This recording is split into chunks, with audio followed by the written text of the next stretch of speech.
Bom dia, o nosso grupo é formado por mim, Laura, pela Lisiele, pela Thalia, pelo Alan e pela Stephanie. Nós vamos falar hoje sobre as ações terapêuticas, o uso delas para animais com obesidade e diabetes, que são doenças cada vez mais comuns, principalmente entre os cães e gatos adultos.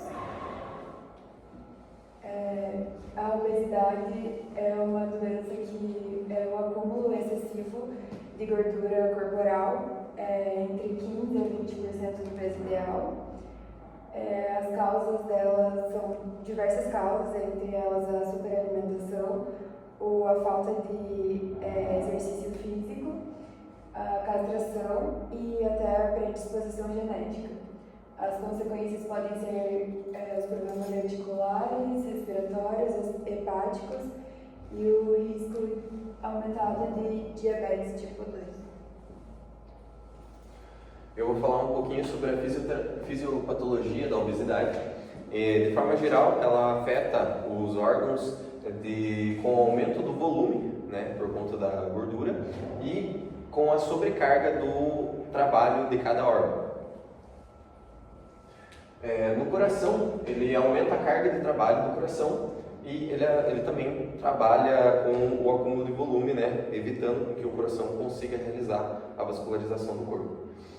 Pode levar a hipertensão arterial, né, por conta da obstrução dos vasos, coloquei aqui um exemplo, e ele aumenta o risco das doenças cardíacas, infarto, insuficiência cardíaca, e pode afetar os outros órgãos em conjunto por conta de afetar o coração, né? Afetou o coração, afeta pulmão, fígado e entre outros. Pulmão.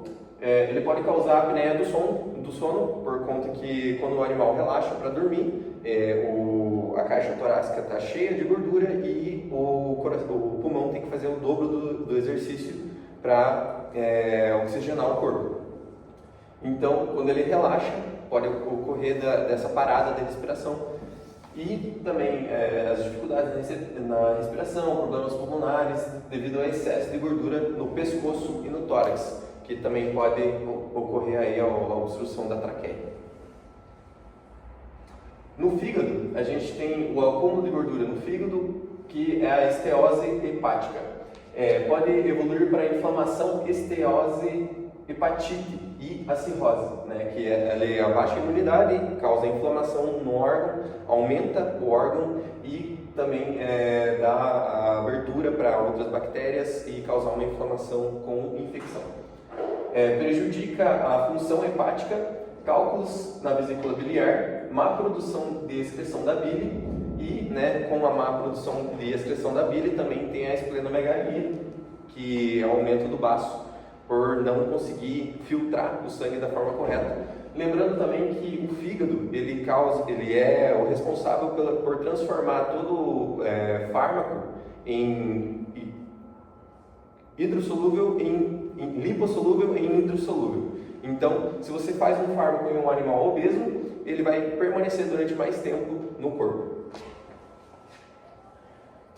Nos rins, pode ocorrer lesão renal por esforço, que como o rim ele vai estar responsável ali pela filtragem do sangue também, como o sangue está cheio de glicose, está cheio de outras proteínas, o animal está se alimentando demais, o rim vai ter uma sobrecarga de serviço e causando também a nefrite, que é a inflamação dos glomérulos dos rins na parte medular.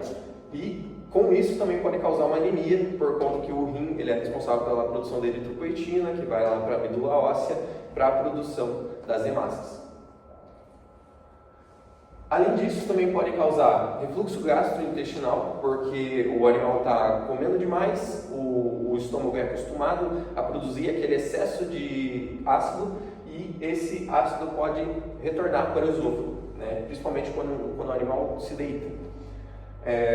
Ocorre a sobrecarga das articulações, especialmente nos joelhos e quadris, pode causar osteoartrite, a displasia coxofemoral e a resistência à insulina, contribuindo para a diabetes tipo 2, que daí vai ser relacionada com o pâncreas, e as alterações nos hormônios reguladores do apetite, como do e metabolismo, como a leptina e a grelina. Deixa eu passar.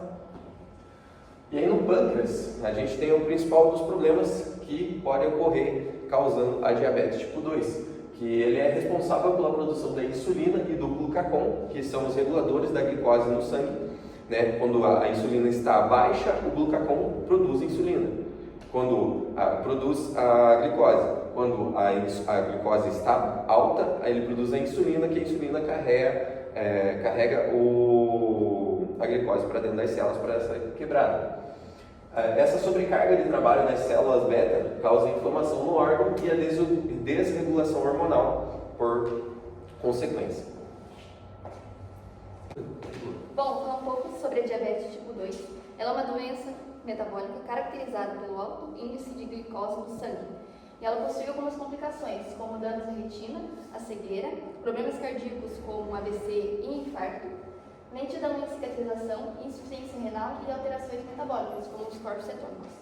Algumas das causas da diabetes tipo 2 são, ela pode ser congênita, e pela idade e também pela obesidade. Hoje eu vou trazer a resistência à insulina. E alguns dos sintomas, antes de eu falar sobre a resistência, são a polidipsia, a sede excessiva, a poliúria, a frequência de urinar, e a polifagia, que é o aumento do apetite, e a perda de peso. Será que vai dizer? Não, depois você coloca isso. A gente vai ter os 4 receptores na célula. O NPP1, que é responsável por receber a insulina, então ele recebe. O IRS, que vai ser responsável por fosforilizar a insulina, ele vai vir até aqui e vai ativar o 24, que é responsável por receber a glicose. Ele vai girar e a glicose vai entrar aqui dentro. Esse seria o processo normal. Agora, a resistência da insulina é literalmente a mutação num desses receptores. Aqui a gente tem um NP com defeito, por exemplo. A insulina não entra e ocorre o acúmulo da glicose e da insulina fora da célula. A gente tem a mutação no IRS, que ele não consegue nem fosforilizar, nem fazer nada. Então, a insulina entra dentro da célula, mas ela não tem o efeito desejado. E a mutação em GLUT4, que ela não é ativada e nem abre para a glicose entrar. Então, ocorre o acúmulo de glicose fora da célula também. E em caso de excesso de gordura, o KPN10, eu esqueci de falar, que ele elimina a gordura. Nesse caso, no excesso, ele não vai dar conta da demanda. Então, ela vai ficar fora da célula. Você pode ver que tem glicose e insulina. Os receptores, eles podem até estar intactos. Só que, por conta da gordura, a insulina nem a glicose consegue chegar dentro da célula.